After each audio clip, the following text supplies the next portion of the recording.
Well, just before we go outside the continent of Africa, concerns have been raised by some World Bank staff regarding the debt sustainability analysis for Ethiopia conducted by the IMF and the International Development Association. These staff members suggest that the assessment may be flawed. In an internal document reviewed by writers, World Bank consultant Brian Pinto and chief economist Dermot Gill argue that Ethiopia is facing a liquidity crunch rather than a solvency issue, a perspective that is contested by bondholders and Ethiopian officials.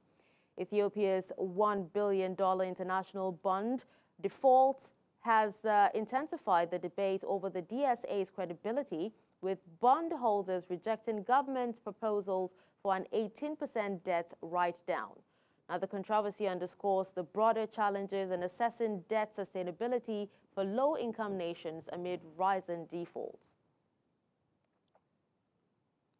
To discuss this further, we're joined by Getachew Teklemariam, economist and senior program officer at CoDA. Thank you so much for joining us, Getachew. Thank you for having me. So can you give us an idea of what is happening with Ethiopia's debt? Yeah, so Ethiopia finds itself in a debt distress situation. For the last 3 years, it has basically defaulted on its official creditors in December 2021.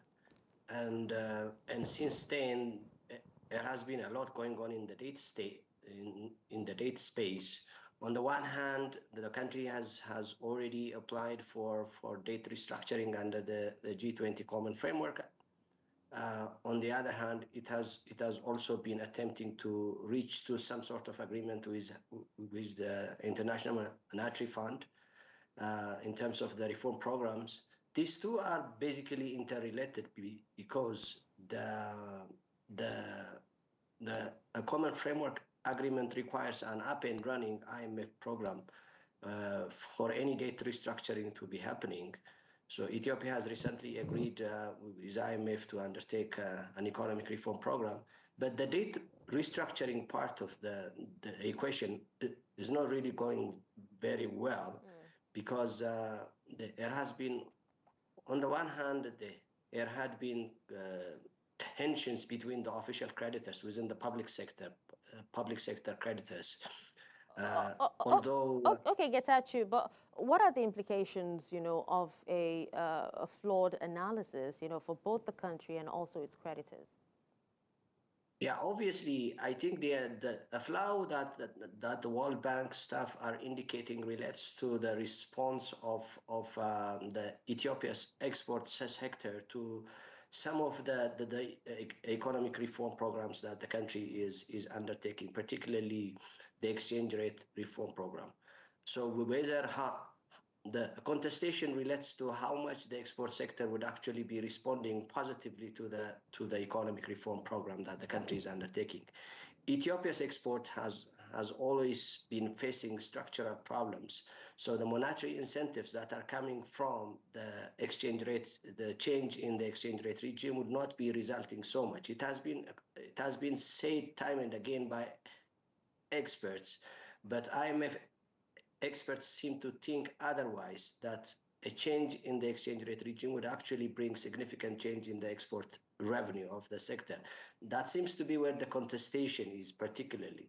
So whether the country would actually be able to repay back its debt and would actually improve its debt position in the long term would relate to the response of the export sector for the economic reform program. So that's where the tension is particularly. Okay, but what about the issue of whether Ethiopia is facing a short-term liquidity crunch or a long-term solvency issue, or even a combination of both?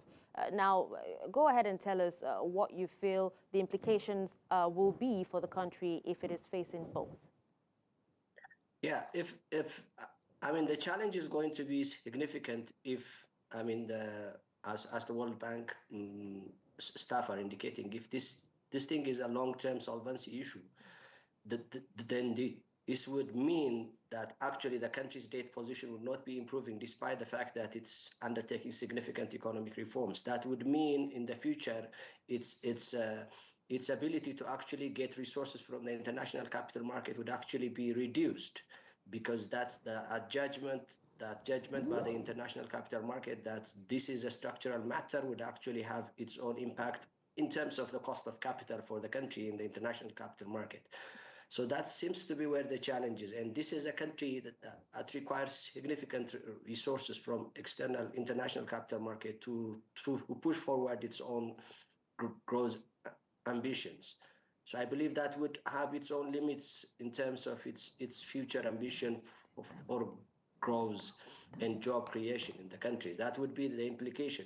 In the short term, the inability for the country to not be able to pay back its debt would actually increase the yield for its euro bonds, and then would really affect its balance of payment and current cash flow status. Right. Well, thank you so much for explaining, this particular issue for us, Getachew, and also for your time. We appreciate you.